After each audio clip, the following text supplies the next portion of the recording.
Morning सभी को। आप लोगों का स्वागत है एडुकेयर एकेडमी 0.2 पे। आप लोग क्लास 10th के विद्यार्थी इस चैनल को सब्सक्राइब लाइक शेयर जरूर करेंगे। तो देखिए यहाँ पे कि आपके एग्जाम में आने वाला बहुत महत्वपूर्ण थ्योरम है यह कि सिद्ध करे कि समबाहु त्रिभुज का क्षेत्रफल √3/4 इंटू भुजा स्क्वायर होता है। इस फॉर्मूला को प्रूव करना है ताकि बच्चों को दिमाग में यह एकदम एडजस्ट हो जाए। अगर बच्चे के दिमाग में यह फॉर्मूला बैठ गया तो उसके एग्जाम में 3 नंबर 4 नंबर कोई नहीं रोक सकता है। विभिन्न प्रश्नों में विभिन्न प्रकार से यह पूछा जाता है। तो यहाँ पे देखेंगे कि हम लोग सबसे पहले एक समबाहु त्रिभुज का निर्माण करेंगे और इस समबाहु त्रिभुज में जो पहला साइड है ए दिया हुआ है, यह भी ये दिया हुआ है। एडी से लंब डालेंगे बीसी पे परपेंडिकुलर, तो यहाँ से लिख देंगे कि एडी लंब है बीसी पर। एडी जब लंब हो गया तो उसके साथ 290 डिग्री होगा और जिस भुजा पे लंब डाला गया है, जिस साइड पे लंब डाला गया है, जिस साइड पे यानी कि जिस साइड पर लंब डाला गया है, यह लंब डाला गया, इस साइड को बराबर भागों में बांट देगा। यह लंब बराबर भाग में बांट देगा तो a/2 हो गया और यह भी a/2 हो गया। तो आप लोग पाइथागोरस थ्योरम तो जरूर पढ़े हैं समकोण त्रिभुज में, तभी तो सारी प्रश्नों को बना रहे हैं। पाइथागोरस थ्योरम में क्या होता है, कर्ण स्क्वायर बराबर क्या होता है, लंब स्क्वायर प्लस आधार स्क्वायर। क्या होता है, लंब स्क्वायर प्लस आधार स्क्वायर। तो ध्यान दीजिएगा कि एडी लंब है और यह साइड कर्ण है और यह आधार है इस त्रिभुज के लिए। तो आधार है तो कर्ण में से आधार को जब माइनस करेंगे तभी ना लंब निकलेगा। तो एडी बराबर हम लिखेंगे कि एडी बराबर एडी स्क्वायर बराबर क्या लिखेंगे, AB स्क्वायर। यहां से ध्यान दीजिएगा, यहीं पे टर्निंग पॉइंट है। AB square minus BD square, minus BD square. तो AD के जगह पे कुछ नहीं, यानी AD का वैल्यू निकालना है, उसे छोड़ देंगे और यहाँ पे जिसका वैल्यू दिया है उसे पुट करेंगे, यानी कि A स्क्वायर यहाँ पे क्या हो जाएगा, A स्क्वायर माइनस A/2 का होल स्क्वायर। तो इसे सोल्व कीजिए, A square minus A square upon 4। अब यहाँ पे एलसीएम ले लीजिए 4, यहाँ पे कुछ नहीं है तो नीचे 1 मान लेंगे। क्यों मानेंगे, क्योंकि 1 से 4 में डिवाइड करेंगे तो 4 आएगा और इसमें 4 के साथ मल्टीप्लाई कीजिएगा तो 4A स्क्वायर हो जाएगा। और यहाँ पे 4 से 4 में डिवाइड कीजिएगा 1 आएगा, 1 से A में मल्टीप्लाई कीजिएगा तो सिर्फ A स्क्वायर होगा। तो यह कट करके कितना आ जाएगा, 3A स्क्वायर अपॉन 4 आ जाएगा। अब यहाँ पे देख लिए कि 3A स्क्वायर अपॉन 4 आ गया, तो इस लंब की लंबाई आ गया। जो यह लंब मैंने डाला है इस पे, इस लंब की लंबाई क्या आ गया मेरे भाई, 3/4A स्क्वायर। जब इतना आ गया तो इसके बाद में इस त्रिभुज के क्षेत्रफल का फॉर्मूला लिखेंगे कि त्रिभुज के क्षेत्रफल बराबर क्या होता है, त्रिभुज के क्षेत्रफल बराबर होता है 1/2 इंटू बेस इंटू हाइट। क्या होता है, 1/2 इंटू बेस इंटू हाइट होता है। इस फॉर्मूला पर वैल्यू रखेंगे, आपका आंसर आएगा। 1/2 का यहाँ पे प्रयोग कीजिए और बेस कितना है, पूरा बेस A है, यहाँ पे A लिखेंगे और उसके बाद में यह फॉर्मूला से लंब का मान कितना आया है, √3/4। यहां से देखिए ध्यान से, एक स्टेप यहां से बैक लेना पड़ेगा क्योंकि AD का वैल्यू निकालना है। यह AD स्क्वायर बराबर आया है 3A स्क्वायर बटा 4। तो AD बराबर क्या हो जाएगा, root under 3A square upon 4। तो यहां से रूट के साथ जिस पे रहेगा, यहाँ पे रहेगा √3/2A हो जाएगा, यानी कि इसका लंबाई क्या हो जाएगा, √3 अपॉन 2 इंटू A हो जाएगा। तो √3 अपॉन A इंटू 2 हो गया। तो यहाँ पे वैल्यू रख दीजिए, यानी बेस का वैल्यू क्या होगा, बेस का वैल्यू A हो जाएगा और हाइट का वैल्यू क्या होगा, हाइट का वैल्यू होगा √3/2 इंटू A। अब ध्यान दीजिएगा, A से जब A में मल्टीप्लाई करेंगे तो क्या हो गया, और 1/2 में 1/2 से मल्टीप्लाई करेंगे तो क्या होगा, तो 1/4A स्क्वायर हो गया और ऊपर में जो √3 था वह √3 हो गया।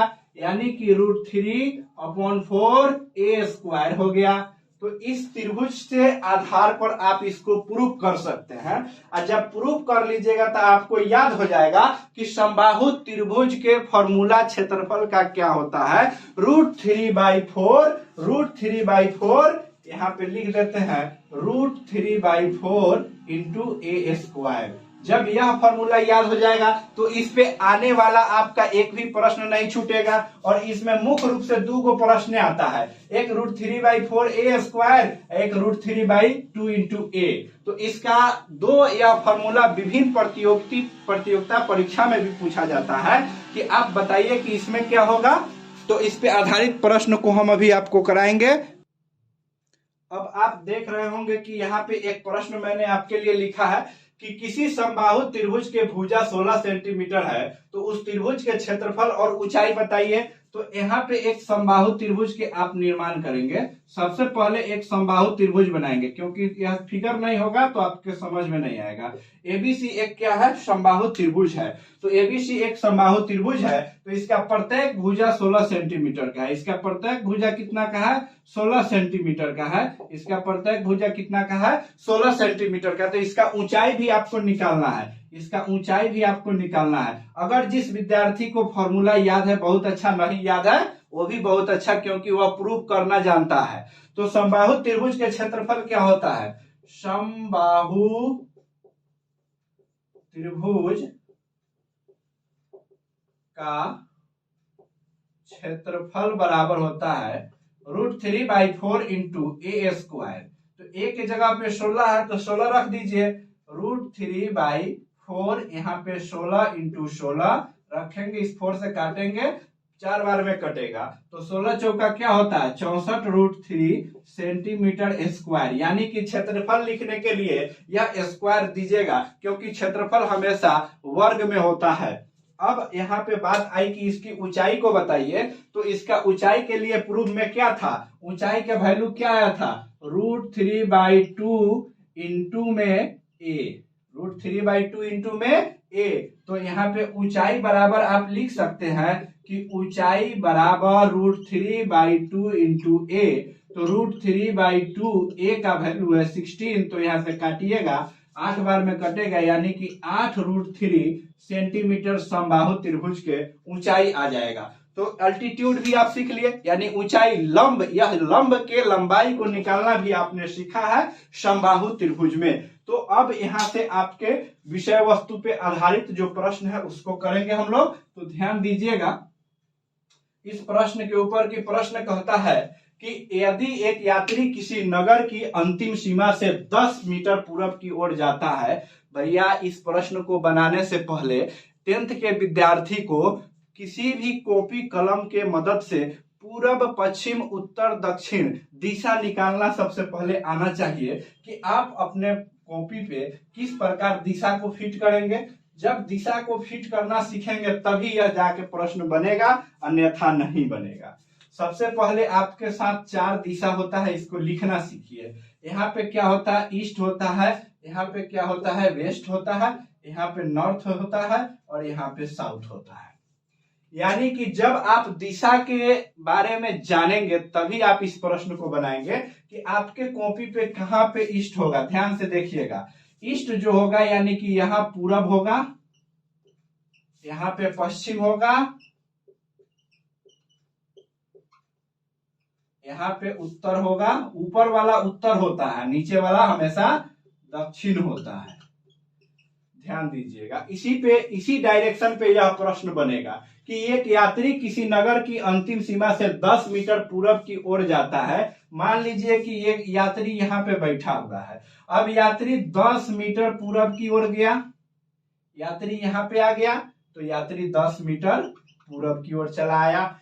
अब कहता है इसके बाद वह 30 मीटर उत्तर की ओर जाता है। तो उत्तर जाएगा यात्री, 10 मीटर पूरब की ओर आया, उत्तर जाएगा तो ऊपर जाएगा, उत्तर जाएगा तो ऊपर चला गया। तो ऊपर कितना गया, 30 मीटर गया है, 30 मीटर यह यात्री ऊपर की ओर गया। तो अब यह कह रहा होगा कि अब नगर की अंतिम सीमा से कितनी दूरी पे है, तो नगर की अंतिम सीमा यही ना है। अब यहां से यह यात्री कितनी दूरी पे है, तो इसी बात को निकालना है। तो यह तो आप देख रहे हैं कि समकोण त्रिभुज का रूप धारण कर लिया, तो समकोण त्रिभुज के रूप धारण कर लिया तो हम लोग भी इसके रूप को कुरूपता में बदलेंगे।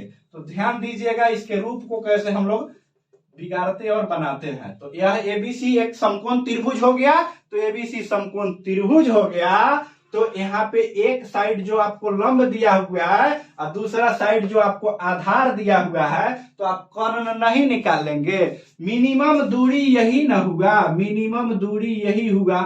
अब इधर से इधर, इधर से इधर, इधर से इधर घूम के आएगा तो मैक्सिमम डिस्टेंस हो जाएगा, लेकिन कह रहा है कि मिनिमम दूरी आपको निकालना है, तो हाइपोटेनस की लंबाई निकालना है। तो समकोण त्रिभुज में मेरे प्यारे मित्र सभी के सभी यह फॉर्मूला पढ़े हैं कि कर्ण स्क्वायर बराबर होता है लंब स्क्वायर प्लस आधार का स्क्वायर। क्या होता है? लंब स्क्वायर प्लस आधार का स्क्वायर होता है। ध्यान दीजिएगा, लंब कितना दिया है 30 मीटर, आधार कितना दिया है 10 मीटर। तो यहाँ पे 30 का स्क्वायर प्लस 10 का स्क्वायर, 30 का स्क्वायर कितना होगा 900 प्लस 10 का स्क्वायर 100, 900 और 100 को जोड़िएगा 1000 यानी 1000 हो जाएगा। अब 1000 को हम लोग कर्ण में कैसे तब्दील करते हैं इस बात पे ध्यान दीजिएगा। कर्ण तो यहाँ पे स्क्वायर में है, तो कर्ण पर से स्क्वायर हटेगा और इस पे रूट चढ़ेगा। रूट अंडर में जब आप 1000 का फैक्टर तोड़ेंगे, यानी कि अभाज्य गुणनखंड, फैक्टर कहने का मतलब प्राइम फैक्टराइजेशन, अभाज्य गुणनखंड जब इसका करेंगे तो ये अपने आप आपके हाथों में आएगा। छहल छहल के देखिएगा, 100 इंटू में आप 10 कीजिएगा। अब 100 किसका स्क्वायर होता है? 10 का स्क्वायर होता है, यानी कि आप लिख सकते हैं 10 इंटू 10 इंटू 10। तो वर्गमूल यानी स्क्वायर रूट तभी निकलेगा जब जोड़ा में होगा, जब यह पेयर में होगा तब पेयर वाला को अलग कीजिए, 10 रूट 10 आपके हाथों में आ गया। मात्रक भी लगाइए सेंटीमीटर, यानी कि इस जो सीधी यानी कि इसका जो मिनिमम डिस्टेंस होगा, इस मिनिमम दूरी की जब यह बात करेगा तो 10 रूट 10 सेंटीमीटर आपको देना ही होगा। तो आप यह प्रश्न को देखें और देख करके इसको ऐसे ही अपने कॉपी पे उतारिए। दूसरा प्रश्न देखेंगे कि एक टैक्सी किसी स्टैंड को छोड़कर उत्तर की ओर 100 किलोमीटर की चाल से चलता है। ध्यान दीजिएगा, मैट्रिक क्लास में इन सारी प्रश्नों से जो बच्चा बचता है और भागता है वही अरिथमेटिक मैथ का शिकार बनता है। अरिथमेटिक कहने का मतलब है अंक गणित, उस विद्यार्थी को अंक गणित समझ में नहीं आएगा। और ये सारी प्रश्न जो आपको एक जगह पढ़ाया जा रहा है एक चैप्टर में, आगे आप लोग जब स्टैंड करेंगे, मूव करेंगे, आगे के क्लास में जाएंगे, कॉम्पिटिटिव क्लास की तैयारियां करेंगे, तो ये सारी प्रश्न एक अलग अलग अध्याय का रूप धारण कर लिए हुआ है। तो इन सारी प्रश्न को यहां से आप सबसे पहले डायरेक्शन के ज्ञान रखिएगा मेरे प्यारे मित्र। इसको क्या कहते हैं? ईस्ट कहते हैं, इसको वेस्ट कहते हैं, इसको नॉर्थ कहते हैं, इसको साउथ कहते हैं। तो इन जब डायरेक्शन के ज्ञान हो गया तो एक टैक्सी किसी स्टैंड को छोड़कर उत्तर की ओर 100 किलोमीटर की चाल से चलता है। कोई भी टैक्सी है, कोई भी टैक्सी उत्तर की तरफ चलेगा तो ऊपर की तरफ चलेगा 100 किलोमीटर पर आवर। तो यहां ध्यान दीजिएगा, 100 किलोमीटर पर आवर कह रहा है तो 1 घंटा में यह 100 किलोमीटर चला होगा। पूरी प्रश्न को पढ़ लेते हैं एक बार हम लोग। उसी समय दूसरा टैक्सी स्टैंड को छोड़कर पूरब की ओर 120 किलोमीटर की चाल से चलता है, तो दोनों टैक्सी 1/2 आवर के बाद कितनी दूरी पर अलग अलग होंगे? सबसे पहले हम इस आवर से और चाल से क्या करेंगे? डिस्टेंस निकालेंगे। डिस्टेंस की फॉर्मूला क्या होता है? दूरी इक्वल टू क्या होता है? दूरी बराबर क्या होता है? चाल गुणे समय। इस बात को नोट कीजिएगा कि दूरी बराबर चाल इंटू समय होता है। तो चाल किसी का 100 किलोमीटर पर आवर है, उसका टाइम है 1/2 यानी कि 3/2 हो गया। तो 3/2 यहां से इसको डिवाइड करेंगे 50 आएगा। अब 50 दिया कितना होता है? 150, मीटर या किलोमीटर, 150 किलोमीटर हो गया। अब दूसरा टैक्सी, टैक्सी 2 निकालेंगे, टैक्सी 2, यह टैक्सी 1 था, इसका नाम टैक्सी 1 रख दीजिए। अब दूसरा टैक्सी की बात कीजिए, दूसरा टैक्सी भी इसी प्रकार किलोमीटर में है, तो 120 किलोमीटर के चाल से चलता है। 3/2 आवर में कितना देर, 180 किलोमीटर ई चल गया। अब जब इसका डिस्टेंस निकल गया तो इसको फिट कीजिए एकदम सरासर। कह रहा है यह प्रश्न कि एक टैक्सी स्टैंड को छोड़कर उत्तर की ओर 100 किलोमीटर के चाल से भागा है, ये भागा है 100 किलोमीटर के चाल से, यानी उत्तर की ओर। तो 100 किलोमीटर के चाल से भागा है तो 1.5 घंटा में कितना दूरी तय करेगा। ये सीधे अपना भाषा का प्रयोग करेंगे, अपन भाषा सर्वोपरि है। सीधी सीधी बात बताइए कि 100 के चाल से 1.5 घंटा में कितना चलेगा कोई भी चीज है, तो 150 चल गया तो यहाँ पे लिख देंगे कि 150, यानी कि 150 किलोमीटर, मीटर, सेंटीमीटर जो भी चला हुआ है 150 लिख दिए। उसके बाद कहता है कि दूसरा टैक्सी पूरब दिशा में 120 के चाल से चला है। अरे पूरब दिशा यह है ना, हाँ यह ना पूरब दिशा है, कोई मूल बिंदु है, इस मूल बिंदु से कोई उत्तर के तरफ जा रहा है, कोई पूरब के तरफ जा रहा है। अब पूरब के तरफ जा रहा है वो 120 की आवर से जा रहा है, किलोमीटर पर आवर से, तो 120 के क्षमता से जब जाएगा, 120 के क्षमता से जाएगा तो 1.5 घंटा में 180 किलोमीटर चलेगा। 180 किलोमीटर इसने चल दिया, तो 180 किलोमीटर चल दिया तो कहता है कि दोनों टैक्सी अब एक एक जगह पे आके रुक गया, दोनों टैक्सी अपने अपने स्थान पे रुक गया जहां जहां एक स्पीड खत्म हो गया। तो इस दोनों के बीच के मिनिमम दूरी आप बताइए, इस दोनों के बीच के मिनिमम दूरी क्या है। तो इस दोनों के बीच के मिनिमम दूरी आप देख रहे होंगे, समकोण त्रिभुज की यह रूप धारण किया और समकोण त्रिभुज की कर्ण की लंबाई निकालना है। तो एक 180 है, एक 150 है, तो कर्ण की लंबाई निकालने के लिए 150 का स्क्वायर कीजिएगा कि नहीं कीजिएगा, प्लस 180 का स्क्वायर कीजिएगा कि नहीं कीजिएगा। 180 और 150 दोनों का स्क्वायर कीजिए, जोड़िए, निकल जाएगा खट से। तो 15 के स्क्वायर कीजिएगा तो सबसे पहले 15 के स्क्वायर क्या होता है, 225 होता है। 225 पर यह 2 को 0 हो गया, 225 पर 2 को 0। 18 का स्क्वायर क्या होता है, 18 का स्क्वायर 324 होता है। आपको नहीं विश्वास है तो आप गुना करके देख सकते हैं कि 18 का स्क्वायर क्या होता है। 8 अठैया 64 के 4 हासिल 6, 8 एकम 8 और 6 14, 144, 18 एकम 18, 4 यहाँ पे हो गया, 8 4 12, 324, यानी कि 324 यहाँ पे लिख देंगे और डबल 0 लिख देंगे। अब इसको जोड़ेंगे, 0 2 को है तो 2 को 0 यहाँ टपका देंगे, 4 5 9 होता है, 9 लिख देंगे। 2 2 क्या होता है, 4 होता है, 4 लिखेंगे। अब 3 और 2 क्या होता है, 5 होता है। 3 2 क्या होता है, 5 होता है। तो इसके वर्गमूल को जब आप निकालेंगे तो आपका आंसर आ जाएगा। ध्यान रखिएगा, जोड़ने में गलती नहीं होना चाहिए। 5 4 9 हो गया, 9 हो गया। अब यहाँ पे दूसरा कंडीशन, 2 2 4, 2 2 4, 3 2 5, तो यहाँ पे 5 हो गया। अब इसको आप प्राइम फैक्टराइजेशन कीजिए, अभाज्य गुणनखंड करके इतना आंसर दे सकते हैं। तो हम ये भी सिखा देते हैं कि अभाज्य गुणनखंड कैसे करते हैं। अगर आप लोग को ज्यादा तकलीफ है तो लीजिए, अभाज्य गुणनखंड कीजिए। ये 7 से 3 से लगाइए, इसमें 3 से लगाइएगा तो 3 एकम 3, 3 अठे 24, 3 तिहाई कट गया, 9 0 का 0। अब यहाँ से फिर 3 से लगाइए, 3 6 18, 3 एकम 3, अब ये 0 के 0। अब इसको 61 100 को काटिए, ध्यान दीजिएगा 2 से कटेगा, या 2 तिया 6, 0 2 5 10, यहाँ पे 0 आ गया। अब इसको फिर 2 से काटिए, 2 15 आ गया, यहाँ पे 2 दूनी 4 और यहाँ पे 5 आ गया। अब इसको 5 से काट लीजिए, 5 से काटिएगा तो 5 तिया 15 और 0 5 25, फिर यहाँ 5 से काट लीजिए, 6 5 30, 5 एकम 5। तो यहाँ पे जो भी पेयर होगा, कितना पेयर आया इसके गुणनखंड में, इसके गुणनखंड में आपके साथ आ गया 3 गुने 3, 3 गुने 3 गुने 2 गुने 2, 2 गुने 2 गुने 5 गुने 5, 5 गुना 5 गुना 61।